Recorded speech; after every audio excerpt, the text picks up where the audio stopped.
الحمد لله رب العالمين، الصلاة والسلام على خاتم النبيين وعلى آله وصحبه أجمعين، أما بعد فأعوذ بالله من الشيطان الرجيم، بسم الله الرحمن الرحيم. قال الله تعالى في سورة البقرة: والذين يتوفون منكم ويذرون أزواجا وصية لأزواجهم متاعا إلى الحول غير إخراج فإن خرجن فلا جناح عليكم فيما فعلن في أنفسهن من معروف والله عزيز حكيم. اس آیت کا ترجمہ: اور جو لوگ تم میں سے مر جائیں اور عورتیں چھوڑ جائیں وہ اپنی عورتوں کے حق میں وصیت کر جائیں کہ ان کو 1 سال تک خرچ دیا جائے اور گھر سے نہ نکالی جائیں. ہاں، اگر وہ خود گھر سے نکل جائیں اور اپنے حق میں پسندیدہ کام یعنی نکاح کر لیں تو تم پر کچھ گناہ نہیں، اور خدا زبردست حکمت والا ہے.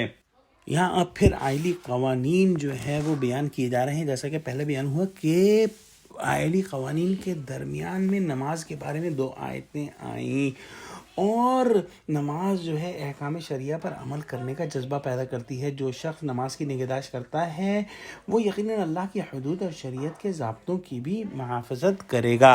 یہاں پر جو ہے آئلی قوانین کے اندر ایک اور مسئلہ بیان ہوا کہ جو لوگ وفات پا جائیں ان کے پیچھے ان کی بیویوں کا کیا ہونا چاہیے.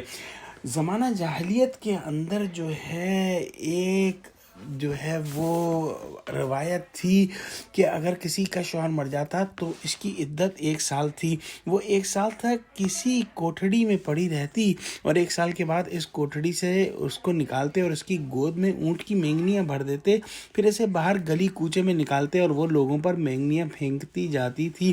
اس سے لوگ سمجھ لیتے کہ اس کی عدت ختم ہو گئی، اور یہ جو ہے صحیح بخاری، صحیح مسلم اور سنن ابی داؤد کے اندر مذکور ہے. اسلام نے اس بیہودہ رسم کو ختم کیا، لیکن اسلام کے شروع کے اندر 1 سال کی عدت جو ہے وہ قائم ہوئی، اور اس کے بعد جو ہے ایسی عورت کی عدت جو ہے وہ 4 ماہ 10 دن مقرر فرما دی گئی جس کا شوہر وفات پا جائے، اور اگر وہ حمل سے ہو تو حمل کے واضح ہونے تک یعنی کہ بچہ پیدا ہونے تک اس کی عدت ہے. اس آیت میں حکم فرمایا کہ مرنے والا اپنی بیویوں کا خیال رکھے، موت سے پہلے اس بات کی وصیت کر دے کہ شوہر کے ترکے سے اسے 1 سال تک نان نفقہ دیا جائے گا. یہ حکم جیسا بیان ہوا پہلے تھا، اس کے بعد منسوخ ہو گیا، اور اس کے ساتھ یہ حکم جو ہے تھا کہ وصیت میں یہ بھی شامل کر دیں کہ 1 سال تک اسے شوہر کے گھر سے نہ نکالا جائے. لیکن عورت کو اختیار دیا گیا کہ اگر وہ چاہے تو مرنے والے شوہر کے گھر میں رہے اور چاہے تو اپنے ماں باپ کے یہاں چلی جائے. اور یہ حکم بھی جو ہے وہ میراث کا حکم کے نزول سے پہلے تھا. جب میراث کا حکم نازل ہو گیا اور پھر شوہر کے مال میں بیوی کا باقاعدہ حصہ بطور میراث مقرر کر دیا گیا، تو اس آیت کا جو یہ حکم ہے کہ 1 سال تک اسے نان و نفقہ دیا جائے یہ پھر منسوخ ہو گیا. اور پھر حکم یہ رہا کہ اس کے وفات کے بعد جو ہے وہ میراث لے لے اور خرچہ اسی میں سے کرے، البتہ عدت پوری ہونے تک شوہر ہی کے گھر میں رہے، نہ اس میں سے نکلے اور نہ ہی اس کو اس کے گھر سے نکالا جائے.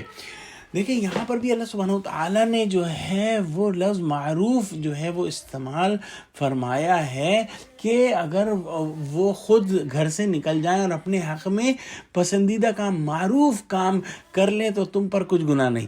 گویا انسانی نفس جانتا ہے کہ نکاح کرنا جو ہے، شادی کرنا جو ہے معروف ہے، اور اس کے بغیر جو ہے کوئی تعلق قائم کرنا جو ہے وہ گناہ اور غلط بات ہے. ہر مذہب کا ہر انسان اس بات کو جانتا ہے. اللہ نے یہ جو ہے سمجھ انسان کے اندر رکھی ہے.